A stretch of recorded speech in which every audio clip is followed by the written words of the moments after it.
So with the recent reveal of Splatoon 3's release date and another full trailer to accompany it, I thought I'd compile a brief overview of everything we know about the game so far across its trailers and so many Twitter posts. This is going to be focused on relevant information to the multiplayer, not including Salmon Run Next Wave.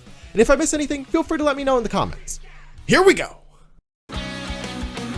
At the moment, we know of 7 specials currently in the game, with 5 of them having official names. Those being Zipcaster, Big Bubbler, Crab Tank, Killer Whale 5.1, Trizuka, and 2 unnamed specials, with one being a new version of Splatoon 1's Ink Strike, and the other being a brand new vacuum special straight out of Luigi's Mansion. Going over the specifics of each special, we have the Zipcaster, which can grapple to any surface, including uninkable ones. Its special consumption is seen to increase when either using the main weapon or grappling. It's currently unknown if using sub-weapons will have the same effect, or if you can even use sub-weapons during the special at all. Big Bubbler deploys an invincible shield that shrinks over time but can be shrunken quicker if an enemy hits the orb at the apex of the bubble. It's also interesting to note that in the release date trailer, it's shown that the special is deployed with a squid beacon, so teammates could potentially use this special as a temporary super jump point, giving them a safe jump in an otherwise unsafe environment. The Crab Tank has 2 firing modes, and from this gameplay we can see that its special consumption is consistent throughout its duration, lasting for about 8 to 9 seconds. The revamped Killer Whale 5.1 acts like an auto-targeting stingray with 6 individual beams that target enemies in pairs. It seems like it goes for the closest enemy, then if they get splatted, it moves to the next closest. The duration lasts for about 2 to 3 seconds for each pair of beams, lasting for a total time of about 6 seconds. As by the name, the Trizuka is an insta-kill weapon that gets 3 shots, essentially functioning like it did in Splatoon 1 with some changes to the actual projectile itself. Similar to the changes with the Trizuka, the new version of Ink Strike now has 3 mini Ink Strikes you can toss in any direction, as opposed to the 1 big Ink Strike in the first game. The last special we know of is the unnamed Vacuum that absorbs enemy shots and fires a charge that explodes on contact with the ground. It's up to debate whether or not the amount of ink absorbed affects the size of the explosion shot at the end of the special's duration. It lasts for about 6 to 7 seconds, and if including the shot at the end, lasts for about 7 to 8. This section is relatively short as there's only been 1 new sub-weapon shown.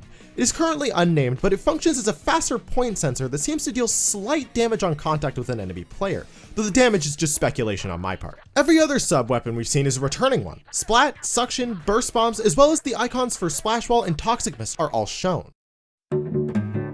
Surprisingly, the only new weapon we've seen is the new bow weapon class, the Stringer. The version we see in the promotional material is called the Tri-Stringer. It functions similarly to Chargers, except it has a mode switch that is reminiscent of the Roller class. When on the ground, it fires horizontally, but when jumping, it switches to a vertical shot, shooting 1 to 3 projectiles depending on how long you charge for. If these projectiles miss their target, they land on the ground, exploding, dealing minor damage. For returning weapons, there are a lot confirmed. I can do this in one breath.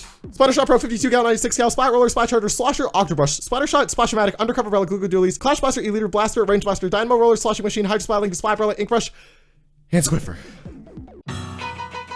We know of 2 new maps as well as 1 returning from Splatoon 1. These are Scorch Gorge, Eeltail Alley, and Museum d'Alfonsina respectively. Scorch Gorge seems similar to the concept of Blackbelly Skate Park, where there's a center tower, but it's not nearly as cramped for movement space. Eeltail Alley is the stage we have the most information about, as the entire gameplay demo of Turf War was there. It has upper and lower sections that are close enough to each other that from the bottom, if you have a weapon with as much range as the N-Zap or more, you'd be able to hit the players on top. Lastly, it's difficult to see if there are any changes to Museum compared to its appearance in the first game, but there are most likely some minor changes. It can be assumed by Museum returning that there will definitely be more revamped stages returning from the other 2 games.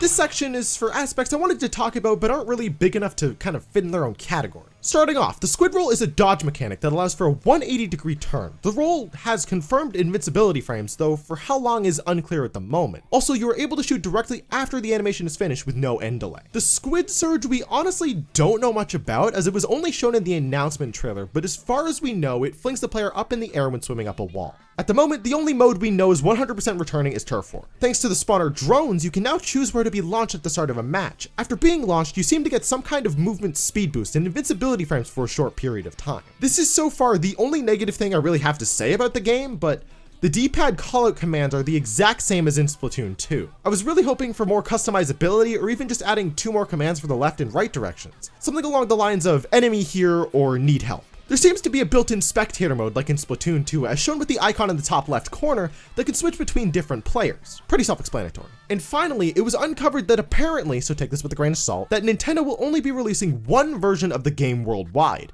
meaning that if Splatfests return, there will most likely not be any region-specific Splatfests like in the first two games. That should also mean that there will not be any region-exclusive gear. Though both of these are just speculation, as I'm not sure if that is 100% confirmed. And that's everything we know about Splatoon 3's multiplayer so far.